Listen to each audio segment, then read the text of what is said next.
ഇന്ന് നമ്മൾ കോയമ്പത്തൂർക്ക് പോവാണ്. ചിക്കുവിന് സുഖമില്ല, അതുകൊണ്ട് പെട്ടെന്ന് തീരുമാനിച്ചതാണ്. ഇന്നലെ വൈകുന്നേരമാണ് തീരുമാനിച്ചത് പോകണമെന്ന്. അതുകൊണ്ട് അപ്പം തന്നെ എല്ലാ സാധനം കെട്ടിയിലൊക്കെ ഇട്ട് വെച്ചിട്ടുണ്ടായിരുന്നു ഇന്നലെ തന്നെ. അപ്പോൾ ഇന്നിപ്പോൾ രാവിലെ തന്നെ എല്ലാം ഒന്ന് ജസ്റ്റ് ഒന്ന് ബാക്കിയും കൂടെ എല്ലാം ഒന്ന് എടുത്ത് ഒതുക്കി ഇറങ്ങുകയാണ്. ശരിക്കും ഉറക്കം അങ്ങനെ ശരിയായിട്ടൊന്നുമില്ല. 3 മണിയൊക്കെ ആയപ്പോഴത്തേക്ക് ഞങ്ങൾ ഉണർന്ന്. പിന്നെ എന്തിനാ വിചാരിച്ച് ഉണർന്ന് കിടക്കണ്ടല്ലോ, അങ്ങ് പോയേക്കാന്ന് വിചാരിച്ചപ്പോൾ തന്നെ ഞങ്ങൾ പെട്ടെന്ന് ഇറങ്ങുകയാണ്.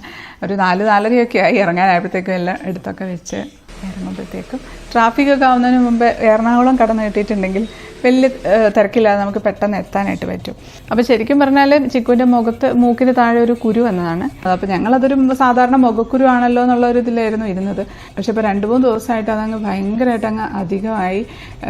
മുഖം മുഴുവനും നീര് വെച്ച്, മൂക്കും ചുണ്ടും ഒക്കെ അങ്ങ് നീര് വെച്ച്, പല്ലൊന്നും കാണാൻ പറ്റുന്നില്ല, ഭക്ഷണം കഴിക്കാൻ പറ്റുന്നില്ല, ചിരിക്കാൻ പറ്റുന്നില്ല, സംസാരിക്കാൻ പറ്റുന്നില്ല. അങ്ങനെ ഭയങ്കരമായിട്ടുള്ളൊരു പെയിൻഫുൾ ആയിട്ടുള്ളൊരു സിറ്റുവേഷനിൽ കൂടിയാണ് ചിക്കു കടന്നു പോകുന്നത്. അപ്പം കുഴപ്പമില്ല എന്നൊക്കെ പറഞ്ഞെങ്കിലും പക്ഷേ ഇന്നലെ വൈകുന്നേരം വീഡിയോ കോൾ ചെയ്തപ്പോൾ മുഖം കണ്ടപ്പോൾ ശരിക്കും ഞങ്ങൾ പേടിച്ചാണ്. പെട്ടെന്ന് തന്നെ പോകാമെന്ന് വിചാരിച്ചത്. അതുകൊണ്ടാണ്. പെയിൻ ആയതുകൊണ്ട് ഉറങ്ങാനൊന്നും പറ്റുന്നുണ്ടായിരുന്നില്ല. ഹോസ്റ്റലിൽ നിന്ന് അവർ കെയർടേക്കർ അടുത്തുള്ള ഹോസ്പിറ്റലിൽ കൊണ്ടുപോയിട്ടുണ്ടായിരുന്നു. അവിടുന്ന് ആൻറ്റിബയോട്ടിക്കും പെയിൻ കില്ലറും ഒക്കെ കൊടുത്തു. അതെല്ലാം കഴിച്ച് ഡബിൾ ഡോസ് പെയിൻ കില്ലറൊക്കെ ചിക്കു എടുത്ത് കഴിക്കാൻ തുടങ്ങി. അതൊക്കെ അറിഞ്ഞപ്പോഴാണ് ഞാൻ ഉടനെ തന്നെ പോകാമെന്ന് വിചാരിച്ചത്. ഇപ്പോൾ ഒരു 8 മണിയൊക്കെ ആയപ്പോഴത്തേക്ക് തന്നെ എറണാകുളം എത്തിയിട്ടുണ്ടായിരുന്നു. എറണാകുളം കഴിഞ്ഞ് ഞങ്ങൾ ഫുഡ് കഴിക്കാനായിട്ട് കയറി. 12 മണിയൊക്കെ ആയപ്പോൾ തന്നെ ഞങ്ങൾ കോയമ്പത്തൂർ എത്തിയിരുന്നു കേട്ടോ. വലിയ ട്രാഫിക്കൊന്നും കിട്ടിയില്ല എന്തോ ഭാഗ്യത്തിന്. ഇപ്പോൾ ഞങ്ങളിവിടെ എത്തി. ആ ചിക്കുവിനെയും കൂട്ടി പോവുകയാണ്. ശരിക്കും പറഞ്ഞാൽ ഒന്നും വീഡിയോ ഒന്നും എടുക്കാൻ പറ്റിയില്ല. കാരണം ചിക്കുവിനെ കണ്ടപ്പോൾ തന്നെ ശരിക്കും വീഡിയോ കാണുന്ന പോലെയല്ല, അതിലും വേസ്റ്റായിരുന്നു കണ്ടീഷൻ. മുഖമൊക്കെ വല്ലാണ്ടായിട്ടുണ്ടായിരുന്നു. നീര് വന്നിട്ട് ഡബിൾ സൈസ് ആയതുപോലെ ഉണ്ടായിരുന്നു. ചുണ്ടൊക്കെ ശരിക്കും പേടിയാവും കാണുമ്പോൾ. അപ്പോൾ അതുകൊണ്ട് കുട്ടികളൊക്കെ കാണുമ്പോൾ പേടിയാവും എന്ന് പറഞ്ഞാൽ ചിക്കു എപ്പോഴും മാസ്ക് വെച്ചിട്ട് തന്നെയാണ് ഉണ്ടായിരുന്നത്. ഒരു കുരു ഇനി ഇത്രയധികം പ്രശ്നമാക്കുന്ന ആരും അറിയുന്നില്ലല്ലോ. കുരു അല്ല, സാധാരണ മുഖക്കുരു അല്ല, അതൊരു ഫറങ്കിളാണെന്നാണ് പറഞ്ഞത് അവിടുത്തെ ഡോക്ടർ. എന്തായാലും ഞങ്ങൾ ഇവിടെ ഒരു ഹോസ്പിറ്റലിൽ കാണിക്കാമെന്ന് വിചാരിച്ച് ഡെർമറ്റോളജിസ്റ്റിനെ കാണിക്കാൻ വേണ്ടി പോവാണ്. അപ്പോൾ ഞങ്ങൾ നേരെ പോകുന്നത് PSG ഹോസ്പിറ്റലിലേക്കാണ്. അപ്പോൾ അനിയൻ പറഞ്ഞു ഇവിടെ ഒരു ഡെർമറ്റോളജിസ്റ്റ് ഉണ്ട്, അവിടെ കാണിച്ചു എന്ന് പറഞ്ഞ് ബുക്കൊക്കെ ചെയ്തിട്ടുണ്ടായിരുന്നു. അപ്പോൾ ഞങ്ങളിവിടെ ഹോസ്പിറ്റലിലെത്തി. ഈ ഹോസ്പിറ്റൽ വലിയൊരു ഹോസ്പിറ്റലാണ് കേട്ടോ, ഒരു പ്രൈവറ്റ് ഹോസ്പിറ്റലാണ്. അപ്പോൾ ഞങ്ങളിവിടെ ഡോക്ടറെ കാണിച്ചു. ഡോക്ടർ പറഞ്ഞത് ഫറങ്കിളാണെന്നാണ്. ഫറങ്കിൾ ഭയങ്കര പെയിൻഫുള്ളാണ്. അപ്പം മുക്കിന് താഴെ ആയതുകൊണ്ടാണ്. അപ്പോൾ വല്ലാതെ പഴുത്ത സമയത്ത് ചിക്കു പെയിൻ സഹിക്കാൻ വയ്യാണ്ട് ചിക്കു ചോദിച്ചിട്ടുണ്ടായിരുന്നു ഞങ്ങളെ വിളിച്ചിട്ട് അത് പൊട്ടിക്കട്ടെ എന്ന്. അപ്പോൾ ഞങ്ങൾ പറഞ്ഞു പൊട്ടിച്ചോ, പസ് പോയിട്ടുണ്ടെന്നുണ്ടെങ്കിൽ പെയിൻ കുറയുമല്ലോ എന്ന് വിചാരിച്ച് ഞങ്ങൾ അങ്ങനെ പറഞ്ഞത്. പക്ഷേ അത് കുത്തി പൊട്ടിച്ചതാണ്. അതും വലിയ പ്രശ്നമായി. അപ്പോൾ അവർ പറഞ്ഞു ഒരിക്കലും അങ്ങനെ ചെയ്യാൻ പാടില്ല, മൂക്കിന് താഴെയൊക്കെ എന്ന് പറഞ്ഞാൽ വളരെ ഡേഞ്ചറസ് ആയിട്ടുള്ള ഏരിയയാണ്. ഡയറക്റ്റ് ബ്രെയിനിലേക്ക് കണക്ഷൻ ഉണ്ട്. അപ്പോൾ അതുകൊണ്ട് ഒന്നും ചെയ്യരുത്. ഇവിടുന്ന് അവരൊന്നും ചെയ്തിട്ടില്ല, തൊട്ടിട്ടൊന്നുമില്ല. ഹെവി ഡോസ് ആൻറ്റിബയോട്ടിക്കും പെയിൻ കില്ലറും ഒക്കെ ഹെവി ഡോസ് കൊടുത്തത് മാത്രമേ ഉള്ളൂ. അപ്പോൾ കുട്ടികളൊക്കെ മുഖത്ത് മൂക്കിന് താഴെയൊക്കെ ഇതുപോലെ എന്തെങ്കിലും കുരുവൊക്കെ വരികയാണെന്നുണ്ടെങ്കിൽ ഒന്നും ചെയ്യരുത് എന്നൊന്ന് ഓർമ്മിപ്പിക്കാൻ വേണ്ടിയിട്ടാണ് ഞാനിങ്ങനെ വിശദമായിട്ടൊന്ന് പറഞ്ഞത്. അപ്പോൾ ഞങ്ങൾ നേരെ ഇവിടെ അനിയൻ്റെ ഫ്ലാറ്റുണ്ട്. അനിയൻ കോയമ്പത്തൂർ തന്നെയാണുള്ളത്. പക്ഷേ ഇപ്പോൾ ആൾ ചെന്നൈയിൽ പോയിരിക്കുക. ഒരു മീറ്റിങ്ങിന് നാളെ രാവിലെ എത്തുള്ളൂ. കീ ഒക്കെ ഇവിടെ ഏൽപ്പിച്ചിട്ടുണ്ടായിരുന്നു. അപ്പോൾ ഞങ്ങളിപ്പം ഫ്ലാറ്റിലേക്ക് കയറുകയാണ്. അനിയൻ ഒറ്റയ്ക്കാണ് ഇവിടെ താമസം. അപ്പോൾ ഞങ്ങൾ ഒന്ന് കുളിച്ച് ഫ്രഷായി ഒന്ന് കിടന്നുറങ്ങാൻ പോവാണ്. അത്രയധികം ക്ഷീണമുണ്ട്. ഞങ്ങൾ ഉച്ചയ്ക്ക് ഭക്ഷണമൊന്നും അപ്പോൾ കഴിച്ചിട്ടുണ്ടായിരുന്നില്ല. പിന്നെ ഹോസ്പിറ്റലിൽ നിന്ന് ഇറങ്ങിയിട്ടാണ് ഞങ്ങൾ ഭക്ഷണം പോലും കഴിച്ചത്. അതിപ്പോൾ സിറ്റിംഗ് റൂമാണ്. ഇതൊരു ബെഡ്റൂമുണ്ട്, അപ്പുറത്തൊരു ബെഡ്റൂമും കൂടിയുണ്ട്. പിന്നെ ഇത് കിച്ചൺ. ഇവിടെ ഇപ്പോൾ അവൻ ഒറ്റയ്ക്കായതുകൊണ്ട് വെപ്പും കൂടിയൊന്നുമില്ല. കുറച്ച് അത്യാവശ്യം വേണ്ട സാധനങ്ങൾ മാത്രമേ ഒക്കെ ഉള്ളൂ. ഒരുപാട് പാത്രങ്ങളോ അങ്ങനെയൊന്നുമില്ല. ഇനിയിപ്പോൾ കുറച്ച് പാത്രങ്ങളൊക്കെ വാങ്ങിക്കണം. ഞങ്ങൾ ഒരാഴ്ചയെങ്കിലും ഞങ്ങളിവിടെ നിൽക്കേണ്ടി വരും തോന്നുന്നു. കാരണം 7 ദിവസത്തേക്കാണ് ചിക്കുവിന് മെഡിസിൻ ആൻറ്റിബയോട്ടിക് കൊടുത്തത്. അപ്പം നന്നായിട്ട് ഫുഡൊക്കെ കഴിക്കണം എന്ന് പറഞ്ഞിട്ടുണ്ട്. അപ്പോൾ ഹോസ്റ്റലിൽ പോയാൽ അതൊന്നും ശരിയാവില്ലല്ലോ. പിന്നെ അത് മാത്രമല്ല ഇടയ്ക്ക് റിവ്യൂവിന് ചെല്ലണമെന്നും പറഞ്ഞിട്ടുണ്ട്. 2 ദിവസം കഴിയുമ്പോൾ കാണിക്കാൻ പറഞ്ഞിട്ടുണ്ട്. അപ്പോൾ 2 ദിവസം കഴിഞ്ഞു. ഇപ്പോൾ രാവിലെ വിളക്കെല്ലാം കത്തിച്ച് ഞങ്ങൾ നേരെ ഹോസ്പിറ്റലിലേക്ക് പോവുമായിരുന്നു. ആ സമയത്താണ് പെട്ടെന്ന് ചിക്കുവിൻ്റെ മുഖത്തുള്ള ആ ഒരു കുരു അങ്ങ് അടന്നു പോയി കേട്ടോ. തന്നെ അങ്ങ് അടന്നു പോയി. മുഖത്ത് നീരൊക്കെ കുറവുണ്ടായിരുന്നു. ഇപ്പം നല്ല വ്യത്യാസമുണ്ട്. ഞങ്ങൾ വിചാരിച്ചതിലും പെട്ടെന്ന് അതങ്ങ് ശരിയായി. എന്നാലും ഉണ്ട്, കംപ്ലീറ്റ് അങ്ങ് മാറിയിട്ടില്ല. ചിക്കു ഇപ്പോഴും മാസ്ക് ഇട്ടിട്ട് തന്നെയാണ് ഉള്ളത്. അതുകൊണ്ട് ഇപ്പോൾ ഇവിടെ ഹോസ്പിറ്റലിൽ വന്ന് കാണിച്ചു. ഡോക്ടർ റീന റോയ് ഡെർമറ്റോളജിസ്റ്റിനെയാണ് കാണിച്ചത്. ഹെഡാണ് ഡെർമറ്റോളജിയുടെ. ഞങ്ങൾക്ക് ശരിക്കും അത്ഭുതമായിരുന്നു, ഇത്രയും പെട്ടെന്ന് കുറഞ്ഞല്ലോ എന്ന് ഓർത്തിട്ട്. ദൈവാനുഗ്രഹം അല്ലാതെ എന്താ പറയണ്ടേ. അങ്ങനെ ഞങ്ങൾ അവിടുന്ന് ഇറങ്ങി ബ്രേക്ക്ഫാസ്റ്റ് കഴിച്ചിട്ടില്ല. ഞങ്ങളിപ്പോൾ ഇവിടെ വന്ന് ആനന്ദാസിൽ വന്നിട്ട് ബ്രേക്ക്ഫാസ്റ്റ് കഴിക്കുകയാണ്.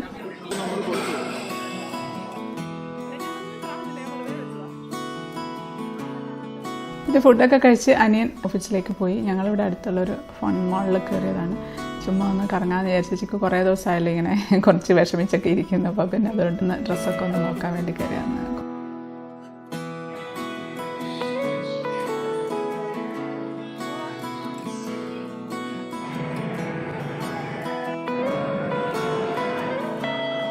ഞങ്ങളവിടെ കുറച്ച് സമയമൊക്കെ കറങ്ങി ഞങ്ങൾ തിരിച്ച് ഫ്ലാറ്റിലേക്ക് പോകും. അപ്പോൾ പോകുന്ന വഴിക്ക് ഒരു നല്ലൊരു ഷോപ്പ് കണ്ടു കേട്ടോ. ഒരു കൊച്ചു കഫേയാണ്. കണ്ടപ്പോൾ ശരിക്കും പറഞ്ഞാൽ ഇപ്പോൾ ഒരു ഭംഗി തോന്നിയതുകൊണ്ട് കയറിയതാണ്. ആ ഒരു ബസ്സിൻ്റെ ഷേപ്പിലാണ് ആ ഒരു കഫേ ഉള്ളത്. പിന്നെ അപ്പോൾ കയറി മുകളിലെത്തുന്ന സമയത്ത് ഊഞ്ഞാലിലാണ് ഇരുന്നിട്ട് കഴിക്കേണ്ടത് കേട്ടോ.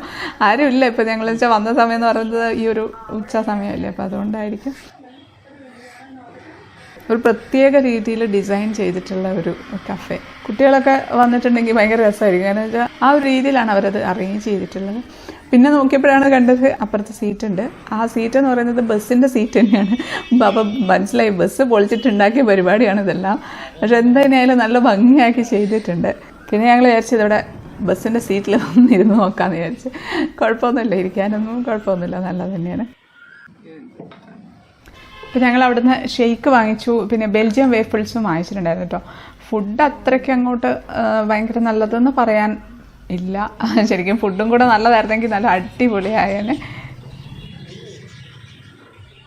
അപ്പോൾ 2 ദിവസം കഴിഞ്ഞപ്പോഴത്തേക്കും ചിക്കു ഏകദേശം ഓക്കെ ആയി. ചെറിയൊരു പാട് മാത്രമേ ഉള്ളൂ. അപ്പോൾ ഇന്ന് നമ്മുടെ പഴയ മിസ്സിസ് ഇന്ത്യയിലെ ഓർമ്മയുണ്ടോയെന്ന് അറിയില്ല, ഞങ്ങളെ അവരുടെ കഫേയിലേക്ക് ഇൻവൈറ്റ് ചെയ്തതാണ്. കുറച്ച് പേർക്കൊക്കെ അറിയായിരിക്കും, മുമ്പ് ഞാനൊരു വീഡിയോ ഇട്ടിട്ടുണ്ടായിരുന്നു മിസ്സിസ് ഇന്ത്യ ഡോക്ടർ ജെ മഹേഷിനെ കുറിച്ച് പറഞ്ഞിട്ട്.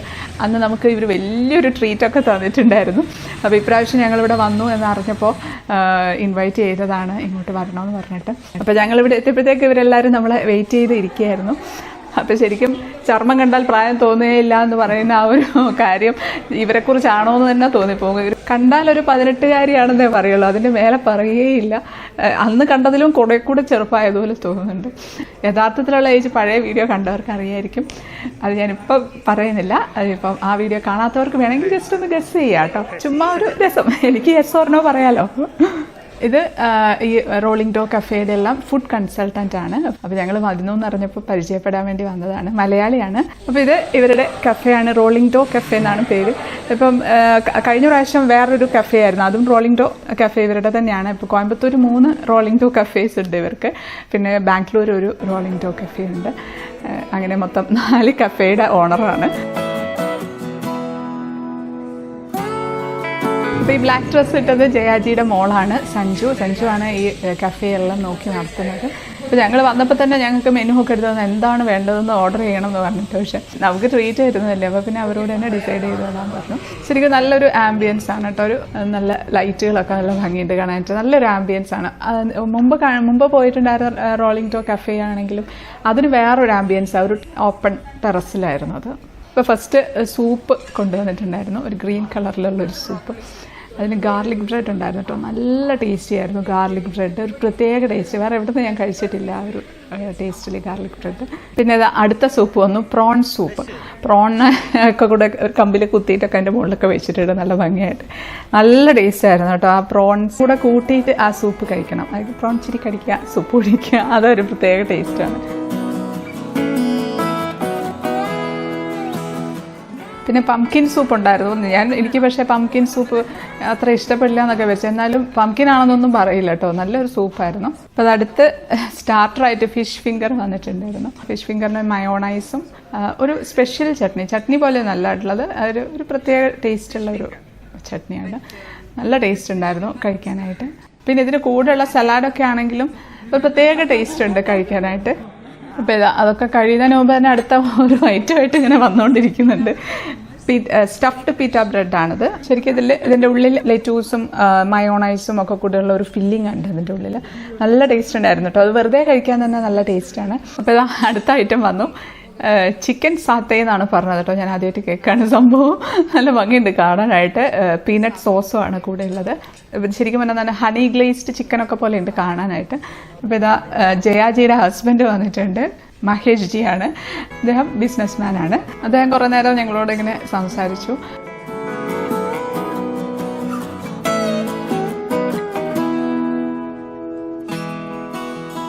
അപ്പം ഞങ്ങൾ വീഡിയോ എടുക്കുന്നത് കണ്ടിട്ട് അനിയൻ അവിടെ നിന്ന് എന്നെ ഒന്നും കഴിക്കാൻ സമ്മതിക്കുന്നില്ല എന്ന് പറഞ്ഞുകൊണ്ടിരുന്ന് പറയുകയാണ്. എവിടെ പോയാലും നമ്മൾ പിന്നെ എവിടെ പോയാലും വീഡിയോ എടുക്കുമല്ലോ, അതില്ലാതെ എന്താ ആഘോഷമല്ലേ.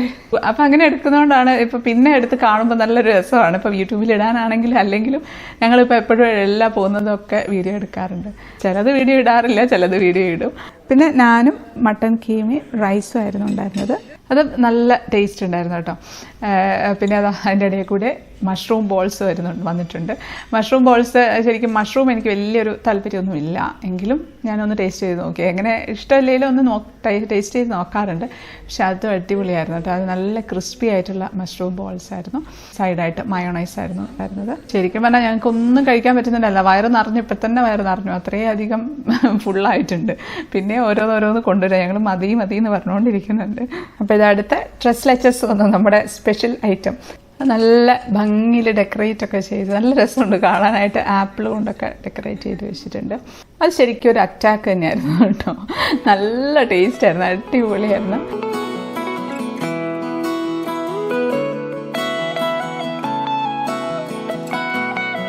അപ്പോൾ അതടുത്ത് നമ്മുടെ ഫേവറേറ്റ് ടെൻഡർ കോക്കനട്ട് പുഡിങ് വന്നിട്ടുണ്ട്. അതിൻ്റെ കൂടെയുള്ള സൈഡിലുള്ള ഒരു സംഭവം എല്ലാം കൂടെ നല്ല ടേസ്റ്റാണ് കേട്ടോ. അത് അന്ന് വന്ന സമയത്തും കഴിച്ചിട്ടുണ്ടായിരുന്നു ഈ ഒരു ടെൻഡർ കോക്കനട്ട് പുഡിങ്. നല്ല ടേസ്റ്റ് ആയിരുന്നു. ഇപ്പോൾ അതിനെക്കുറിച്ചൊന്നും പറഞ്ഞിട്ടൊന്നുമില്ല, പക്ഷെ ഞാൻ മറന്നേ പോയിട്ടുണ്ടായിരുന്നു. ഇപ്പോൾ വന്നപ്പോഴാണ് ഓർത്തത്. ഇതിന് ഫാമിലി ഡെസേർട്ട് എന്നാണ് പറയുന്നത്. ഒരു അറ്റാക്ക് തന്നെയായിരുന്നു ഇതും. അതെല്ലാവരും കൂടെ നല്ല ടേസ്റ്റ് ആയിരുന്നു കഴിക്കാനായിട്ട്. ഇപ്പോൾ ഒരു ടെൻഡർ കോക്കനട്ട് പുഡിങ് വാങ്ങിച്ചിട്ട് എവിടെ നിന്ന് വെച്ച് എല്ലാവരും കൂടെ ഒരുമിച്ച് കോരി കഴിക്കുമ്പോൾ ഒരു രസമല്ലേ, പ്രത്യേക രസമാണ്.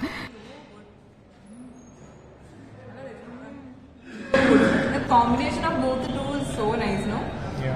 So nice. So different taste. Yeah, that's the thing. Did you like churchur naan and everything? Yeah. The one you tasted, the mushroom. Yeah. So nice. So it is like, yeah. You want any franchise or like that? Please take it. We are looking forward to spread the Rolling Door Cafe. So franchisee is available. Okay, you better share the number that people can contact. Okay, they can contact you. You interested to run it? Like Chikkus Dine is something that even in Tamil Nadu people go crazy about your name. I hope we are able to take Rolling Door there. I never thought of that.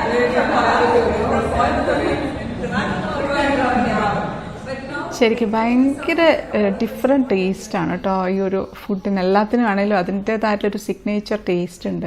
ഞാനിങ്ങനെ ചുമ്മാ ചോദിച്ചു, ഇതിൻ്റെ branch കേരളത്തിൽ ട്രിവാൻഡ്രത്തൊക്കെ തുടങ്ങിക്കൂടെ എന്നിങ്ങനെ ചോദിച്ചിട്ടുണ്ടായിരുന്നു. അപ്പോൾ പറഞ്ഞു ഒരു ഫ്രാഞ്ചൈസി കൊടുക്കാൻ തയ്യാറാണ്, ചിക്കൂസ് ഡൈൻ എടുക്കുന്നു എന്നൊക്കെ ചോദിച്ചു. ഞാൻ പറഞ്ഞു എനിക്കല്ല, നമ്മുടെ ചിക്കൂസ് ഡൈൻ ഫാമിലിയിൽ ആർക്കെങ്കിലും ഒക്കെ താല്പര്യം ഉണ്ടെങ്കിൽ ഇങ്ങനെ ഒരു കഫേ ഒക്കെ തുടങ്ങണമെന്ന് ആഗ്രഹം ഉള്ളവരുണ്ടാവുമല്ലോ. അപ്പോൾ ഒരുപാട് ഹോം ബേക്കേഴ്സ് ഉണ്ടല്ലോ ഇപ്പോൾ നമ്മുടെ ചിക്കൂസ് ഡൈനിൽ തന്നെ. അല്ലാതെ തന്നെയും ഒരു കഫേ ഒക്കെ സ്റ്റാർട്ട് ചെയ്യണമെന്ന് ആഗ്രഹമുള്ളവർക്ക് ഇതിൻ്റെ ഫ്രാഞ്ചൈസി കൊടുക്കുമെന്നൊക്കെ ചോദിച്ചു. ഞാൻ ചുമ്മാ ചോദിച്ചതാണ്. അപ്പോൾ അവർ റെഡിയാണെന്ന് പറഞ്ഞു. ഫ്രാഞ്ചൈസി കൊടുക്കാം, സ്പേസ് മാത്രം നോക്കി വെച്ചിരുന്നാൽ മതി, ബാക്കി എല്ലാം ഇവർ റെസിപ്പീസും ഷെഫിനെയും എല്ലാം ഇവർ തന്നെ പ്രൊവൈഡ് ചെയ്തോളാം എന്നൊക്കെ പറഞ്ഞിട്ടുണ്ട്. അപ്പോൾ ആർക്കെങ്കിലും ഒരു കഫേയൊക്കെ സ്റ്റാർട്ട് ചെയ്യാനായിട്ട് താല്പര്യമുണ്ടെന്നുണ്ടെങ്കിൽ താഴെ ഡിസ്ക്രിപ്ഷൻ ബോക്സിൽ ഒരു നമ്പർ ഞാൻ വാങ്ങിച്ച് ഇട്ടിട്ടുണ്ട്. അപ്പോൾ അതിലേക്ക് വിളിച്ച് ചോദിച്ചാൽ മതി. അപ്പോൾ ശരിക്കും പറഞ്ഞാൽ ഞാൻ ചുമ്മാ ചോദിച്ചതാണ്.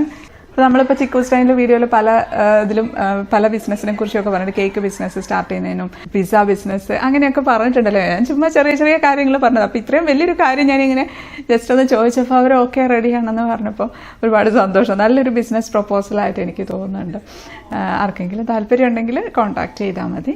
പിന്നെ ഞങ്ങൾ ഇറങ്ങുകയാണെന്ന് പറഞ്ഞു. അപ്പം ജയജിൻ്റെ ഹസ്ബൻഡും മോളും ഇവിടുത്തെ ഫുഡ് കൺസൾട്ടൻറ്റും ഒക്കെ ഇരിപ്പുണ്ട്. അപ്പോൾ അവരൊക്കെ ആയിട്ട് കുറച്ച് നേരം നിന്ന് സംസാരിച്ചു. അവരൊക്കെ ഒരുപാട് ഹാപ്പി ആയിരുന്നു. ജയാജിൻ്റെ മോളാണെങ്കിലും ഭയങ്കര സ്മാർട്ടാണ് കേട്ടോ. ജയാജിയെ പോലെ തന്നെ എന്തിനും ഇങ്ങനെ റെഡിയായിട്ട് നിൽക്കുന്ന, അത്രയും എനർജിയോടുകൂടി നിൽക്കുന്ന രണ്ടുപേരാണ് ഇവർ. ജയാജി പിന്നെ കാഴ്ചയിൽ ഒരു അത്ഭുത പ്രതിഭാസം തന്നെയാണ്. ഇതിപ്പോൾ ദിവസം കഴിയുന്തോറും പ്രായം ഇങ്ങനെ കുറഞ്ഞു വരുന്ന ഒരാളെ ഞാൻ ആദ്യമായിട്ട് കാണുകയാണ്. കാഴ്ചയിൽ മാത്രമല്ല കേട്ടോ, അത് ഒരുപാട് നല്ലൊരു പേഴ്സണാലിറ്റി ആണ്.